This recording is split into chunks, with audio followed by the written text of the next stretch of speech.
Hi hello welcome to a new पखाड़ series. तो मु आज आसी आ गोटे नुआ जगह को एक्सप्लोर करने।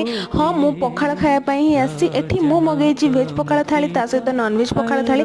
नॉन वेज पखाड़ थाली रे आलू भर्ता, कलरा चिप्स, बड़ी चूरा, ता सहित चुना माछर चुड़चुड़ा, कंकोड़ा, चिकेन फ्राए, ता सहित चिंगुड़ी छेचा, साको इत्यादि बहुत सारा जिनस वेज पखाड़ थाली रे एठी मिलुची। हमर आलू भर्ता, बैगन भर्ता, आंब चटणी, कखार फुलर भजा, साग, ता सहित कलरा गोटा भजा, आहुरी अनेक किछि।